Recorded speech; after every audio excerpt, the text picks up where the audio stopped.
يا أيها الإنسان ما غرك بربك الكريم الذي خلقك فسواك فعدلك في أي صورة ما شاء ركبك.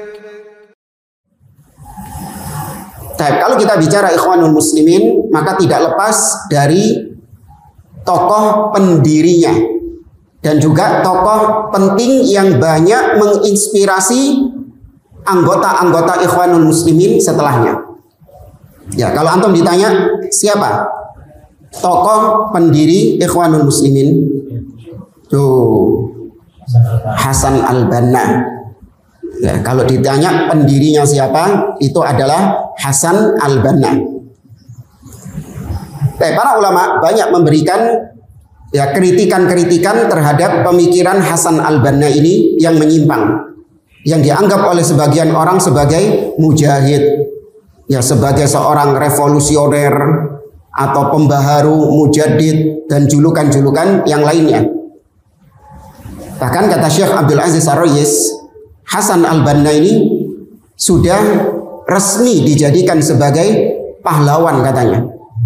Ya, bahkan beliau Syekh Abdul Aziz Ar-Rayis menemukan buku pelajaran As-Saff Al-Ibtidai, ya kelas SD, sekolah dasar di Saudi. Itu disebutkan bahwasanya di antara pembaharu abad ini, mujaddid abad ini adalah dua. Yang pertama Syekh Muhammad bin Abdul Wahab. Ya, ini benar. Sedangkan yang kedua katanya adalah Hasan Al-Banna. Ya, dianggap sebagai pembaharu mujaddid.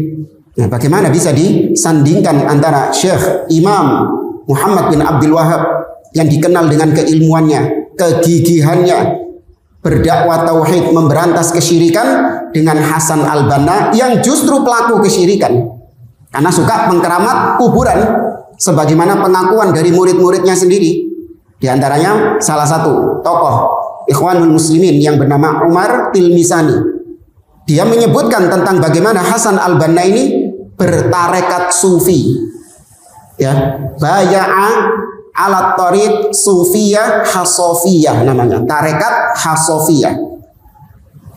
Nah, tarekat hasofiyah ini sama seperti sufi-sufi yang lain, tarekat-tarekat yang lain. Tarekat apa? Naqsyabandiyah, Syadziliyah, Qadiriyah, apa lagi? La'ake ya.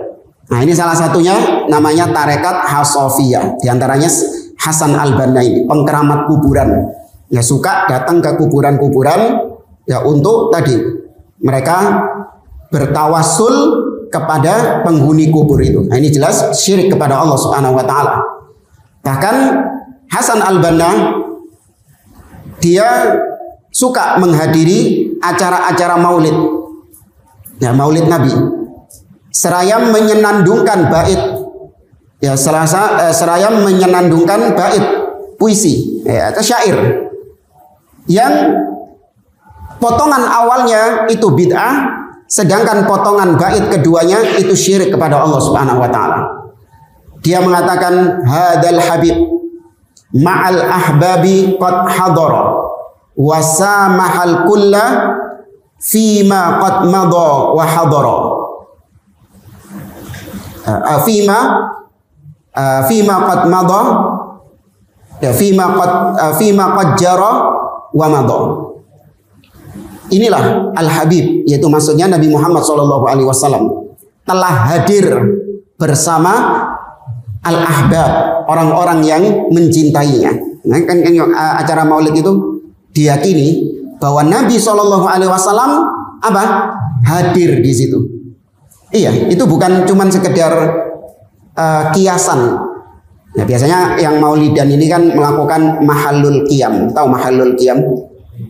Ya, berdiri. Ya Nabi salam alaika. Mereka berdiri itu dalam rangka menghormati Nabi SAW yang hadir di situ. Sebagian mereka ngeles mengatakan, oh enggak, ini cuma seakan-akan Nabi hadir. Ya. Tapi sebagian dengan tegas Nabi benar-benar hadir di situ. Bahkan sebagian orang yang diberi oleh Allah kasyaf, dia bisa melihat kehadiran Nabi Shallallahu Alaihi Wasallam. Ini kalau sudah tingkatan wali. Kalau orang-orang awamnya itu tertutup sehingga dia nggak ngelihat Nabi Shallallahu Alaihi Wasallam. Tapi kalau yang sudah tingkatan tinggi itu bisa melihat wali, bisa melihat Nabi. Makanya sampai mendelik-mendelik kan ada gitu. Nah, itu katanya ngelihat Nabi. Ya cari nih, culek ya nak. Iya. Baik. Maka Hasan al-Banna meyakini itu, bahwa ketika peringatan Maulid Nabi Shallallahu Alaihi Wasallam, Nabi hadir bersama orang-orang yang hadir di Maulid itu. Ini bid'ah. Kenapa bid'ah? Karena keyakinan akan kembalinya Nabi hadir ke atas muka bumi ini setelah wafatnya beliau, itu adalah akidah yang tidak pernah diyakini oleh para sahabat, para tabi'in dan generasi setelahnya. Kenapa demikian? Karena apa manfaatnya Nabi Shallallahu Alaihi Wasallam hadir di acara Maulid? Sedangkan dahulu begitu banyak peristiwa-peristiwa yang membutuhkan Nabi, namun Nabi nggak hadir. Bagaimana dahulu Fatimah radhiyallahu taala anha, putri Nabi Shallallahu Alaihi Wasallam yang tercinta, beliau sedih ditinggal oleh ayahnya, dan beliau menyusul ayahnya 6 bulan setelah Nabi Shallallahu Alaihi Wasallam wafat dalam kesedihan. Fatimah radhiyallahu taala anha, kenapa Nabi nggak datang untuk menghibur? Ya kan? Istri-istri Nabi, Aisyah, Hafsah dan yang lainnya sedih ketika Nabi wafat. Tapi nggak ada satupun riwayat menyebutkan Nabi sering mengunjungiku, Nabi sering datang kepadaku, menghibur aku. Nggak pernah. Di zaman para sahabat terjadi pertikaian, terjadi perselisihan antar para sahabat sampai peperangan. Dalam sejarah ada namanya perang Jamal. Antara siapa dan siapa? Ali bin Abi Thalib dengan ibunya Aisyah, Talha, Az-Zubair ibn al-Awwam. Ya. Nah, baru kemudian yang sama Muawiyah perang apa? Siffin. Itu perlu Nabi SAW untuk hadir di situ, untuk menyatukan kembali kaum muslimin. Tapi Nabi nggak hadir. Tiba-tiba 14 abad, 15 abad setelah itu, ya tadi yang mendelik-mendelik itu, baru Nabi hadir di situ. Apa manfaatnya? Ngerti sama? Apa manfaatnya Nabi hadir di acara-acara konyol seperti itu? Nah, ini luar biasa. Kemudian bait yang kedua, Hasan al-Banna menyenandungkan bait syair yang kedua, wasamahal kulla fima qad madha wajara. Dan Nabi mengampuni, memaafkan semua dosa-dosa yang telah lalu dan yang akan datang. Inna lillahi wa inna ilaihi raji'un. Nabi mengampuni dosa.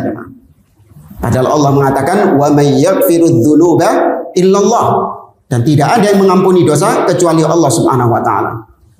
Ingat ya kawan, kita ketika membicarakan tokoh-tokoh kesesatan seperti Hasan al-Banna yang sekarang kita bicarakan, meskipun orangnya sudah wafat, bukan berarti kita ini mencela person. Ada orang-orang yang gagal paham, Ustaz, antum ini kurang kerjaan. Orang sudah mati kok dibicarakan saja, dibongkar-bongkar kesesatannya. Maka kita jawab, kita nggak mencela, kita nggak menghina kepribadian atau sosoknya. Tapi yang kita kritisi apanya? Pemikirannya. Meskipun orangnya sudah wafat, namun pemikirannya masih ada atau mati juga? Masih ada, pemikiran-pemikirannya masih ada. Itu yang kita luruskan. Dan ini bentuk kasih sayang Ahlus Sunnah kepada Hasan al-Banna. Ya, rahimahullah, beliau sudah meninggal memang. Ini bentuk kasih sayang. Kenapa bentuk kasih sayang? Karena namanya kesesatan. Ketika disebarkan dan diikuti oleh manusia, maka dosanya orang-orang yang mengikutinya itu akan kembali kepada siapa? Kepada Hasan al-Banna yang menyebarkannya. Ketika tersesat 1 juta orang, maka dosa 1 juta orang itu juga kena kepada siapa? Hasan al-Banna.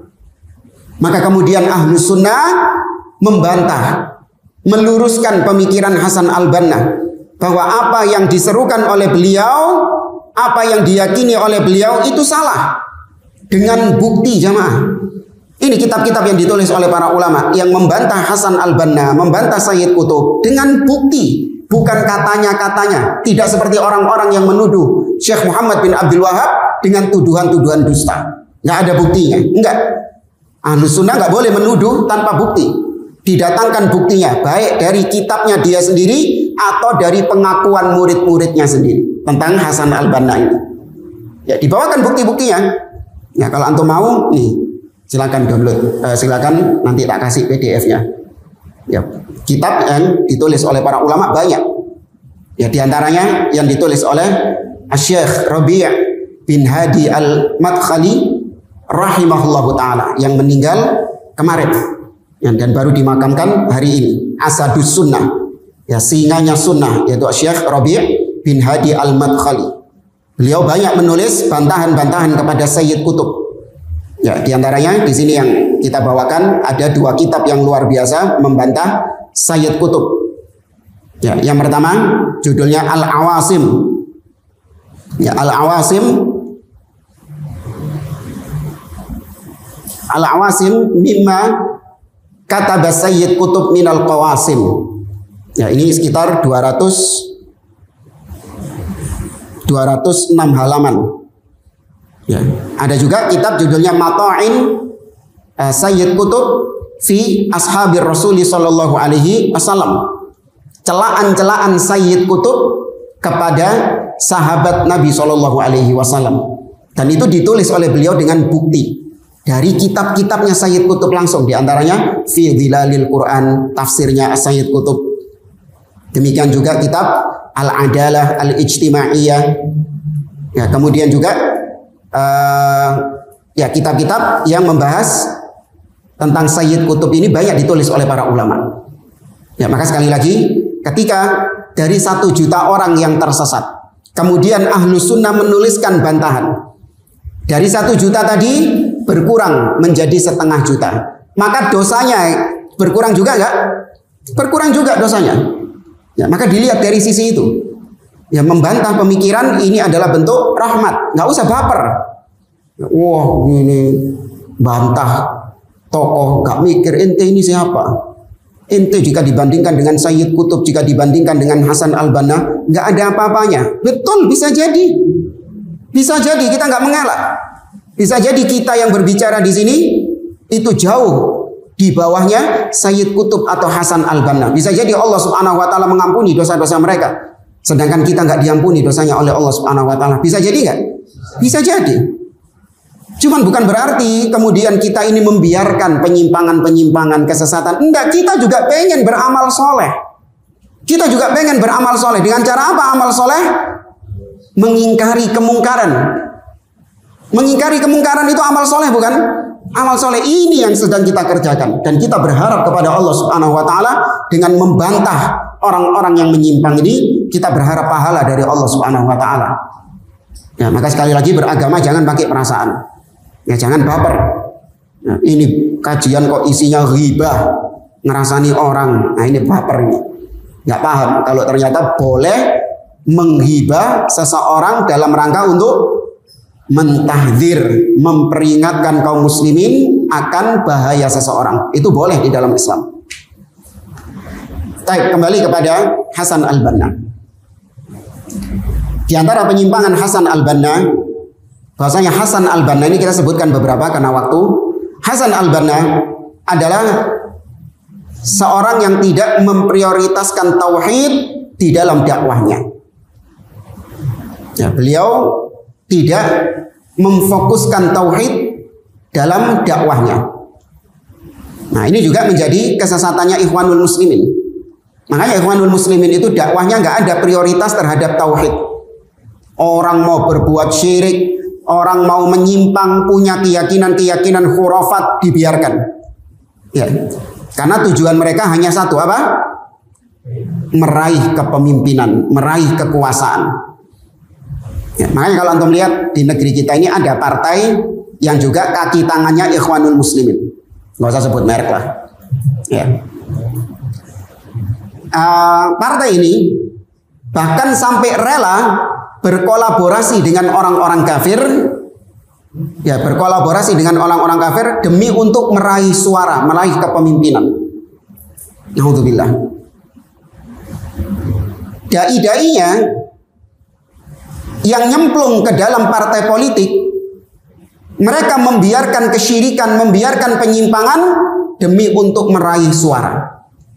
Ya, sekarang antum bayangkan ya, ada seorang dai, seorang ustadz, dia memiliki ilmu, yang tahu hak itu hak, yang batil itu batil. Dia tahu yang syirik itu syirik, yang bid'ah itu bid'ah, yang sesat itu sesat, dia tahu, dia punya ilmunya.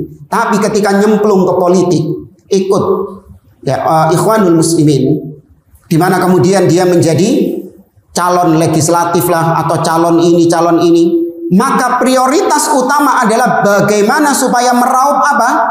Meraup suara yang banyak. Nah, ketika dia ingin meraup suara yang banyak, maka dia ikuti alur masyarakat gimana. Oh, ternyata masyarakat kebanyakannya apa? Tauhid atau syirik? Syirik. Maka mereka sumun bukmun umyun terhadap kesyirikan. Cek apa? Cek oleh suara. Terus sampai apa? Tahu tauhid ngono ta? Ya sok-sokan kenceng masalah tauhid. Yo gak bakalan oleh suara ente. Gak payu, dibenci ya. Oh, enggak Ustaz. Kita ini tetap berdiri di atas tauhid meskipun kita berpolitik. Yo, cobaan. Ya, nggak ada, gak bakalan. Orang-orang bakal nggak suka dengan antum. Ya, karena namanya dakwah tauhid, namanya dakwah sunnah, memerangi syirik, memerangi bid'ah. Itu mayoritas atau minoritas? Minoritas. Bahkan Nabi menyebut dengan fatubalil ghuraba. Ghuraba, apa artinya ghuraba? Asing tuh. Kalau si ngotot sama tauhid, si ngotot sama sunnah, masuk politik, ya maka terasing, gak payu, gak bakalan. Ya, maka kita dapati sebagian mereka tidak mengingkari syirik, tidak mengingkari kesesatan. Ya, dibiarkan. Tujuannya adalah untuk meraih suara. Alasannya gini, ngeleseh gue ini. Iya, kalau masa-masa seperti sekarang ini kampanye apa, pokoknya yang penting kita itu gimana caranya rakyat, masyarakat itu suka sama kita dulu. Kenapa? Karena kalau kita langsung menjelaskan yang syirik itu syirik, yang bid'ah itu bid'ah, kita ajak mereka kepada tauhid, kita ini nggak punya power. Ya, kita ini nggak punya power, nggak punya kekuatan, kekuasaan untuk menghilangkan kesyirikan atau untuk menghilangkan kemaksiatan atau menghilangkan kesesatan. Kita ini bisanya cuma memperingatkan saja pakai lisan, tapi kita nggak punya perangkat untuk menghentikan syirik. Antum sekarang ini, kalau ada orang berbuat syirik misalnya, antum bisa nggak mengingkari dengan tangan? Antum mencegah kesyirikannya dengan tangan bisa nggak? Kenapa antum nggak bisa? Karena antum bukan ulil amri, antum bukan penguasa. Jadi kalau ada orang berbuat syirik, antum mentok cuman bisa apa? Hah? Bukan. Dengan lisan. Mentok antum cuman bisa mengingkari dengan lisan. Ya, misalnya ada kuburan dikeramatkan di sini, di Geraha Gunung Anyar, ojo ya. Ada kuburan dikeramatkan di sini. Ya. Antum sebagai warga bisa nggak kemudian antum menutup kuburan tersebut? Gak oleh. Uang merene. Bisa enggak? Nggak bisa. Antum nggak punya power. Antum bisanya cuman berdakwah. Ada orang datang, ya kemudian nyium-nyium batu nisannya kuburan, ngalap berkah di kuburan. Antum cuman bisa mengingatkan, wahai akhi, ini perbuatan syirik. Bertakwalah kepada Allah, berdoalah hanya kepada Allah. Antum cuman bisa itu. Kalau orangnya nggak mau, tetap dia berdoa kepada kuburan, antum bisa apa? Antum tor kopi wangi. Oh, jangan, itu bukan dakwah sunnah seperti itu. Ya, nggak bisa, antum nggak punya wewenang di situ. Nah, kata mereka, biar kita bisa melakukan itu dengan tangan, dengan kuasa, maka harus jadi pemimpin dulu. Iya, nanti kalau sudah jadi pemimpin, enak, ada syirik tutup, ya kan? Ada tempat maksiat tutup. Iya, kalau sudah jadi pemimpin. Sudah jadi pemimpin, lali. Ya, sudah jadi pemimpin, sudah masuk ke parlemen. Ya, sudah apa jadi menteri atau jadi apa? Mana? Ya, tidak ada. Ya, ini semuanya adalah ketika seseorang masuk ke kubangan kotor politik, itu mirip seperti orang pakai gamis putih nyemplung ke lumpur. Iya, nyemplung ke lumpur. Meskipun diberseni lumpurnya tetap apa? Tetap kotor. Ya, karena politik di negeri kita adalah politik yang kotor. Maka lihat bagaimana Ikhwanul Muslimin tidak pernah sukses dalam perjalanan dakwahnya. Nah, coba sebutkan apa prestasi Ikhwanul Muslimin dalam perjalanan dakwahnya? Nggak ada. Selain buat onar, buat huru hara di negeri-negeri kaum muslimin.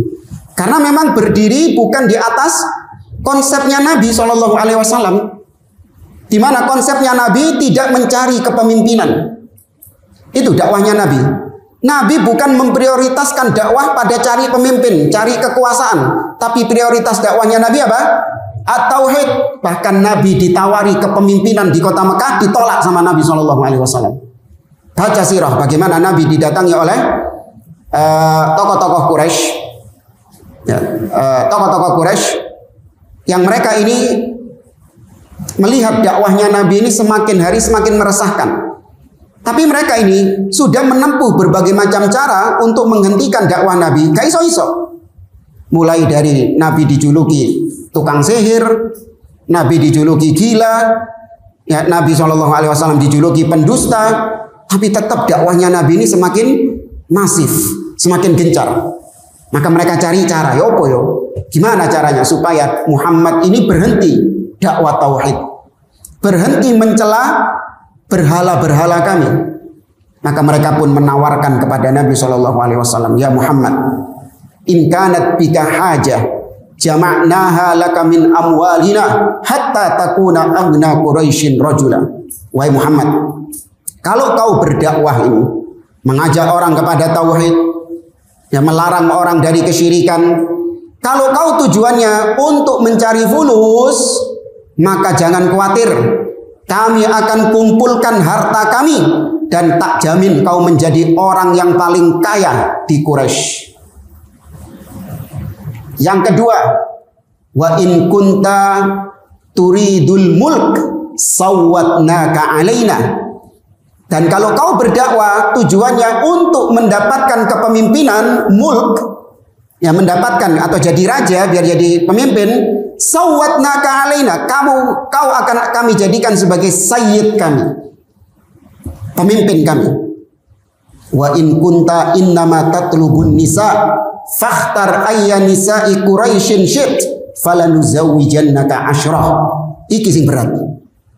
Ya, kata mereka, kalau kau Muhammad berdakwah tujuannya adalah untuk mencari wanita, maka tunjuk perempuan manapun di Quraisy, di kota Mekah, tak rabi no 10. Ya, falanuzawwijannaka asyrah. Kami akan nikahkan engkau dengan 10 wanita. Tapi syaratnya satu. Apa itu? Berhenti berdakwah tauhid. Ya, jangan lagi mengingkari kesyirikan. Harta, tahta, wanita, jemaah. Iya, jemaah. Harta, tahta, wanita. Nabi ditawari ketiga-tiganya itu. Dan yang menawari adalah tokoh-tokoh Quraisy. Iya, tokoh-tokohnya ini, gembong-gembong yang menawari ini sebagai solusi supaya Nabi SAW tidak lagi berdakwah tauhid. Karena mereka resah, ini lama-kelamaan kota Mekah ini banyak manusia yang meninggalkan tradisi adat istiadat nenek moyang, yaitu penyembahan kepada berhala. Mereka khawatir lama-kelamaan tradisi ini jadi hilang, sesembahan-sesembahannya mereka nggak disembah lagi. Maka akhirnya mereka menawarkan win-win solution. Ya, wis gini wis, itu harta, tahta, wanita. Yang kita kalau ditawari seperti kondisi tadi, wallahu a'lam, kita bisa menolak atau menerima. Oh iya, kalau kita ya dengan keimanan kita yang modelnya sekarang ini, tahu tempe, ya kalau ditawari kayak tadi, wallahu a'lam jawabannya. Oh iya, sekarang kok yo iso tegas. Enggak, kita tolak. Iya, dorong ono sing nawari. Iya. Ayo sok-sokan ditolak. Enggak, kita tolak dakwah tauhid. Iya. Ya mudah-mudahan diberi taufik oleh Allah. Makanya kita berharap jangan sampai kita dihadapkan dengan situasi seperti ini. Ya, dihadapkan dengan situasi seperti ini. Naudzubillah. Karena kita lihat sebagian dai-dai, ya ustadz-ustadz yang kita kenal dulunya lurus di atas tauhid, semangat untuk berdakwah tauhid. Kemudian datang tawaran-tawaran menggiurkan karena dilihat ustadz ini punya potensi yang bagus untuk menarik massa, ya kan, jamaahnya banyak, followersnya banyak, ditawari. Eman.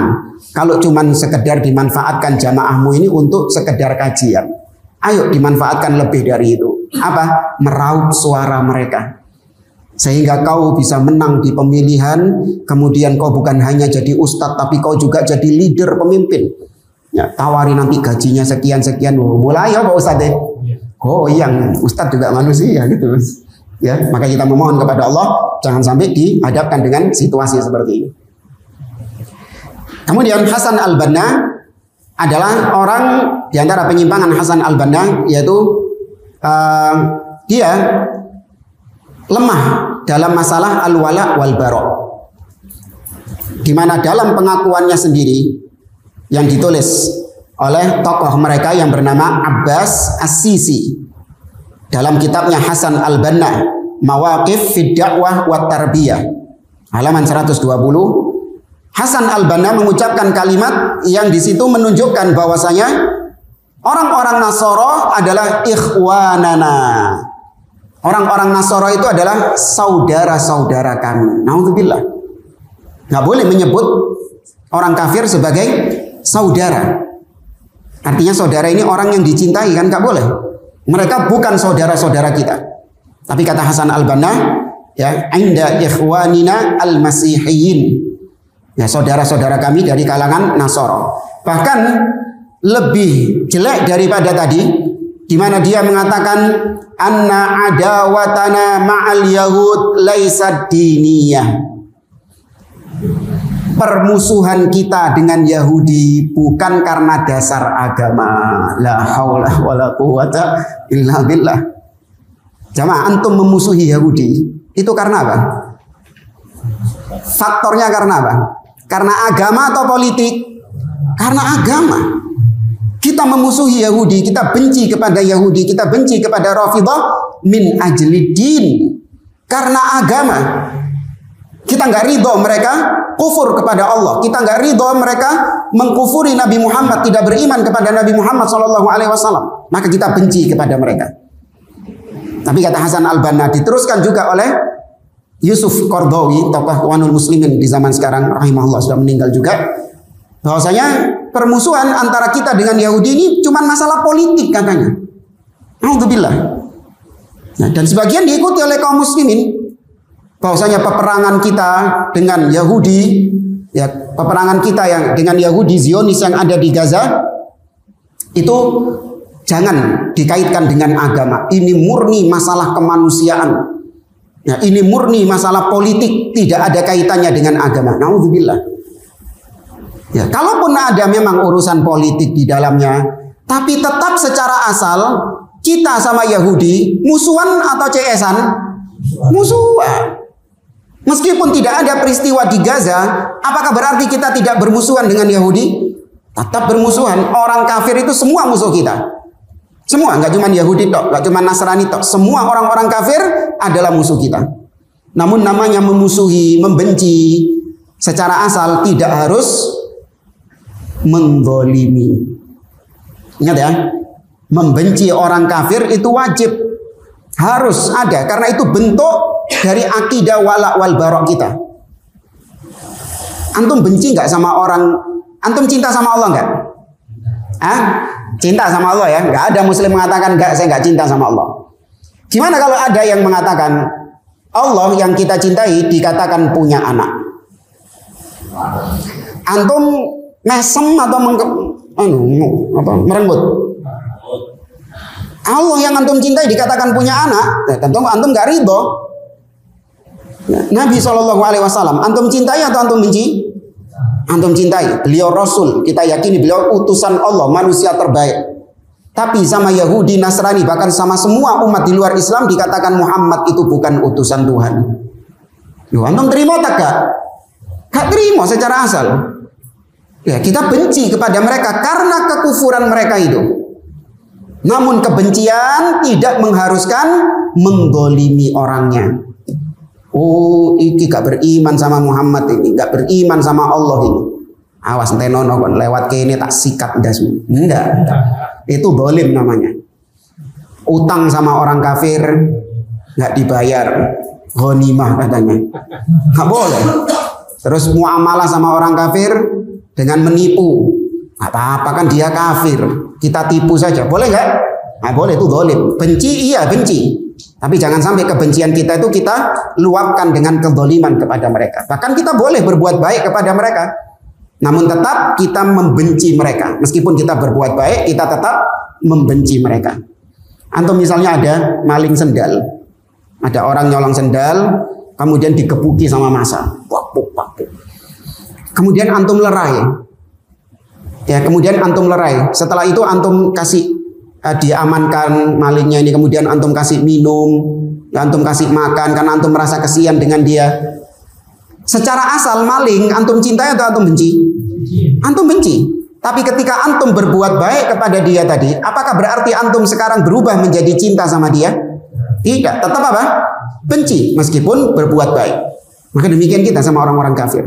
Kita membenci, namun kita tetap berbuat baik kepada mereka, tidak boleh mendzalimi mereka meskipun kafir. Ya.